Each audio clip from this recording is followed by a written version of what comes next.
Fruit and vegetable growers from around the Southeast gathered in Savannah for their annual conference recently. The event brought together a wide range of participants focused on the issues affecting this very important ag sector.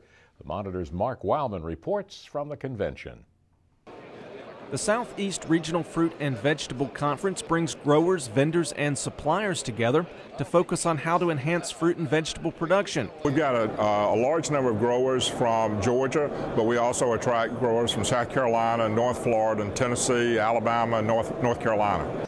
And those who made the trip were treated to a variety of educational sessions, one-on-one contact with vendors, and an opportunity to connect with other producers. There's over 60 hours of education sessions going on, and then opportunity to see some of the latest as far as trade show activities, products, services that various vendors that are supporting the fruit and vegetable industry in Georgia.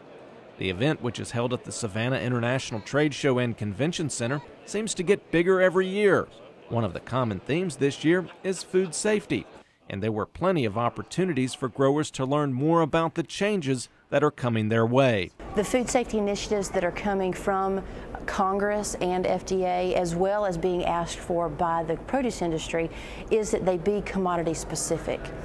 Many of the good agricultural practices and good manufacturing practices will be common across all commodities: hand washing, toilet facilities, how to clean and things of that nature. But there are some very specific commodity practices for tomatoes, lettuce and leafy greens, and other commodities. It is never too early to prepare for a crisis. And at the Product Recall Crisis Management Forum, one expert in the field of recalls says when FDA comes a-calling, they probably are not going to be ag experts. And they regulate virtually everything except meat and poultry products. So you've got the same individuals going out, and they may be in a pharmaceutical facility today and on your ranch tomorrow, and then off in some medical device the next day. Getting them familiar with produce operations is important. He believes every farmer should be prepared for the worst. If you're not prepared for a recall, you're going to be out of business at the end of the recall. Recalls are painful. There's no way around it. If somebody calls up and tells you your product is contaminated, you have to react. You can't hope it goes away. It's not a bad dream. You're going to have to deal with it. And again, even the best of the operations that are out there today are vulnerable to those kind of recalls. Also on the panel was a grower who was affected by a recall. He has a message to all producers. The farmers need to have a plan.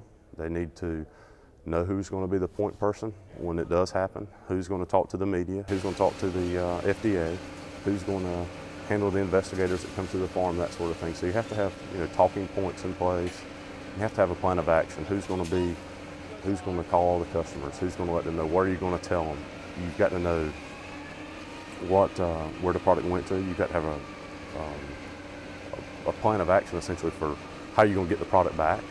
So doing mock recalls, for yourself, which we had done. So doing that and just having the proper audits, water testing, that sort of thing, having all that done and in place like we did is crucial. Americans grow the safest food in the world, but if you cannot sell it, the crop is worthless. One session at the conference brought North Georgia producer Drew Eccles in to highlight Georgia Farm Bureau's Certified Farm Markets program. With the nation making an effort to eat more locally grown produce, he believes this simple sign is a nice addition to his roadside market. It promotes us a lot at J. Moore Farms. I mean, we go out, our names out in all of the Farm Bureau publications, and then on a couple of occasions, the Farm Bureau media, as far as TV or either in print, they've been able to cover us on various events, and it just works out really well to get our name out there.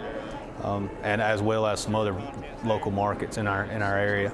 As producers leave the conference and head back to the farm, 2010 probably will be a year like most others. Changing weather, changing consumer demand, and changing issues. But they will do like they do every other year and adapt right along with it. In Savannah, I'm Mark Wildman for the Georgia Farm Monitor.